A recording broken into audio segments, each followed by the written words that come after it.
এখন আমাৰ অসম মোৰ অতি প্ৰিয় এখন পেপাৰ আৰু সম্পূৰ্ণ এবছৰৰ মূৰত মই এই পেপাৰখন হাতত লৈছো।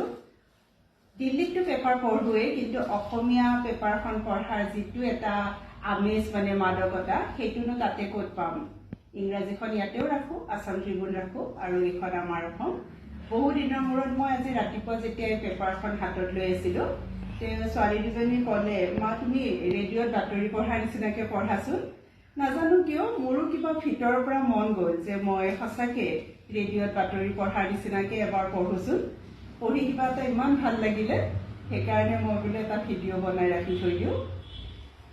এইখনত আজি এতিয়া হেডলাইনখিনি পঢ়িম দেই। জুবিনৰ প্ৰকৃত অনুৰাগীক লৈ ৰাজপথত নামিল বিজেপি। জুবিনৰ ভুৱা অনুৰাগীয়ে অসমক অশান্ত কৰাৰ চক্ৰান্ত কৰিছে মুখ্যমন্ত্ৰী। হলঠেকত পৰি জুবিন আৱেগক হাইজেক কৰাৰ চেষ্টা বিজেপিৰ।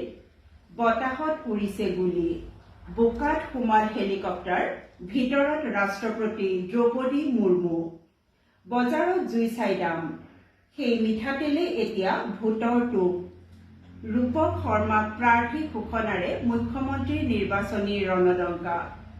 সংখ্যা কমিছে, ৩টা সন্তানৰ মাতৃও হ'ব পাৰিব হিন্দু লাখপতি বাইদেউ।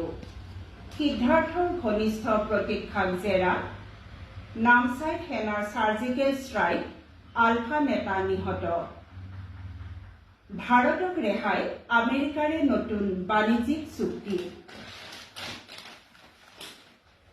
তেজপুৰ, যোৰহাট, শুৱালকুছিত বিধ্বংসী অগ্নিকাণ্ড, বিস্তৰ ক্ষতি। জুইত জাহ গ'ল গেৰেজ, বাসগৃহ আৰু ট্ৰান্সফৰ্মাৰ। ৰৌতাত ই-ৰিক্সাৰে দুৰ্ঘটনাত পতিত বাইক আৰোহীৰ মৃত্যু। তেজপুৰত চোৰাং কুকুৰ সৰবৰাহ কৰা ছুইফ্টৰ খুন্দাত যুৱকৰ মৃত্যু। গোলাঘাটত ব্লেডেৰে ডিঙি ৰেপি কয়দীৰ আত্মহত্যাৰ অপচেষ্টা, চাঞ্চল্য। মৰিগাঁৱত দুৰ্বৃত্তৰ আক্ৰমণত গুৰুতৰভাৱে আহত 2জন সাংবাদিক। বঙাইগাঁৱৰ গান্ধী ময়দানত অসম গ্ৰন্থমেলা আৰম্ভ।